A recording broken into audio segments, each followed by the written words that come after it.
Hi, Dr. Versalati here, and in this video we're going to practice figuring out the phonological relationship between sounds in a particular language.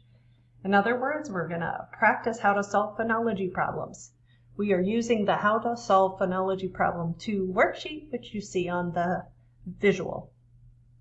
So the steps are here, and the data is here at the bottom. Our first question that we're going to think about is we're going to compare the sounds and the voiceless The voiceless has the diacritic, that's a little open circle underneath of it. Step 1 is reviewing the data. So we're going to always start by looking for minimal pairs, and minimal pairs are two words that are the same except in one sound differs, and that difference in that one sound makes the word changes its meaning completely. It's a whole new word. And this, when there are minimal pairs, the sounds are allophones of different phonemes. Now, free variation pairs are similar in that there's only a difference in one sound segment, but there is no difference in meaning. You can just say it whichever way you want, and if there are free variation pairs, that means those sounds are allophones of the same phoneme. Same phonemes because it's the same meaning. So, review the data to look for minimal pairs or free variation pairs for the sounds and the voiceless Pause the video to check. Looking through the data, there are no minimal pairs, there are no free variation pairs, so maybe the sounds are showing up in complementary distribution, which would indicate that maybe they are allophones of the same phoneme. To find out, we're going to move to step 2. We're going to create an environment list for the sounds of interest. That just means we're going to observe and record where each sound shows up in the language by listing the previous sound in the word and the following sound in the word. In other words, we're going to just write down the sounds that surround the sounds we're looking at, the and the voiceless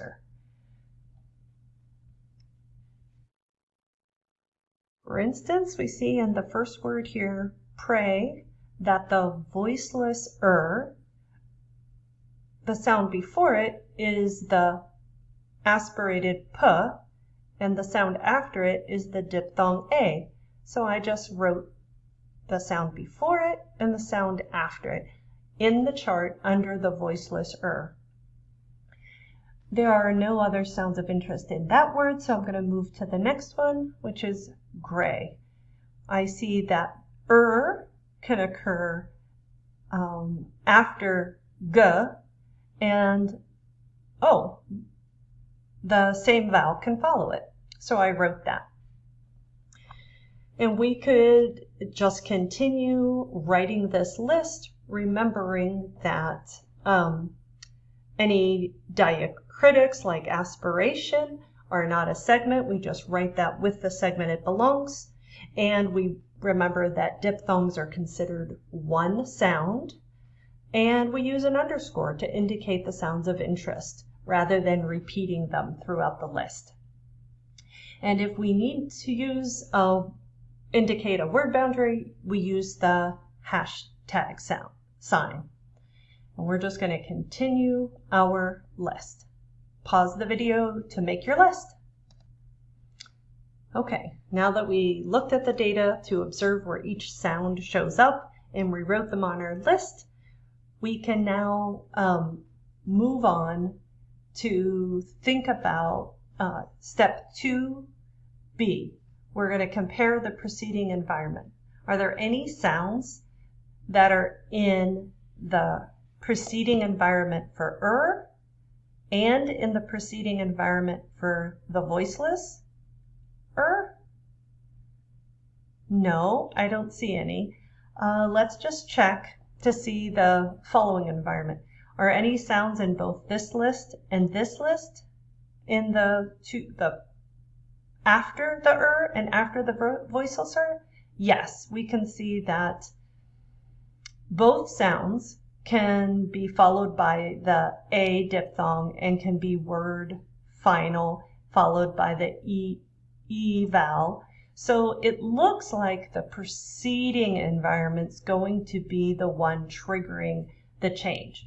Remember, the reason we're doing this is that our hypothesis right now is that these are allophones of the same phoneme, and there's something about where they're showing up in the word that makes this phoneme appear as either or the voiceless version. So, looking back at that preceding environment, do we see any pattern? Well, has g, a vowel, b, and word initial. That combination is not going to form a pattern because it includes consonants, a vowel, and no sound, right? Word initial. What about the voiceless version? Do we see any pattern in the preceding environment of the voiceless pattern?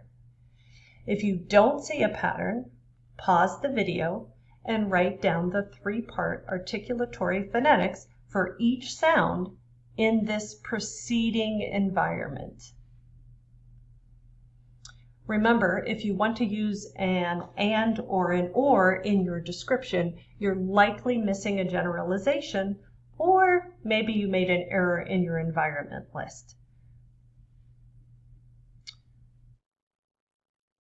Okay, so we see that the voiceless version occurs before the aspirated voiceless bilabial plosive, the voiceless velar plosive with or without aspiration, so aspiration doesn't seem to be the key.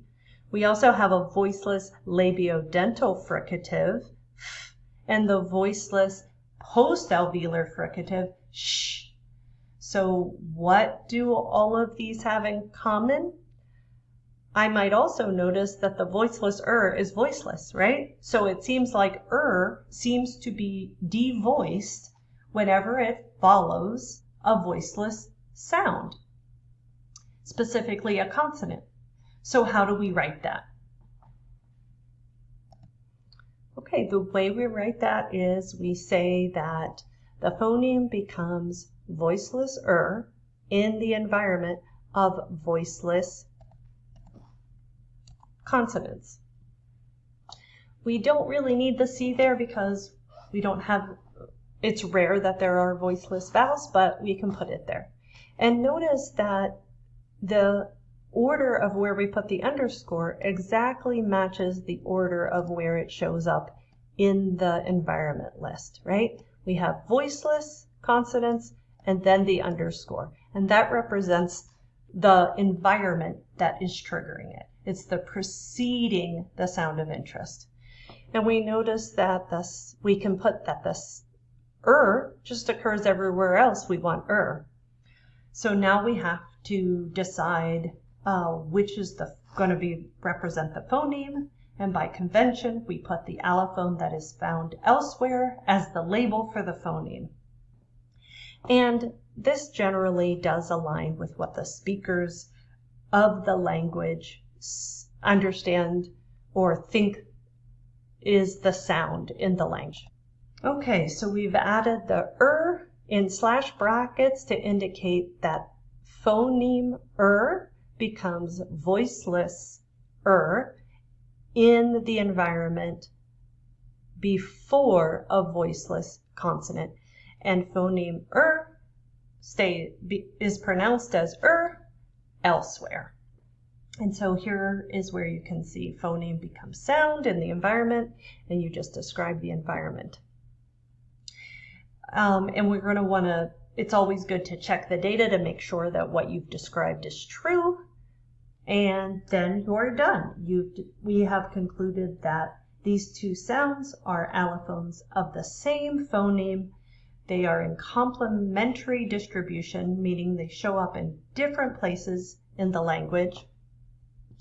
And we can, the linguistic evidence that we use to support our claim that they are allophones of the same phoneme is this description of where each shows up.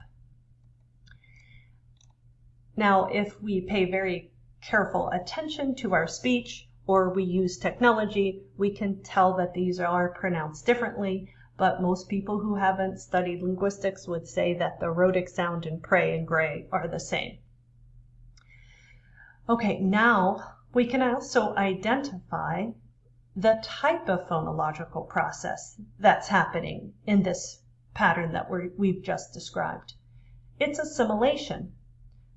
Do you see how the sound is becoming more like the sound that came before it? Specifically, it's voicing assimilation, right? The voicelessness is just spreading over to the rhotic.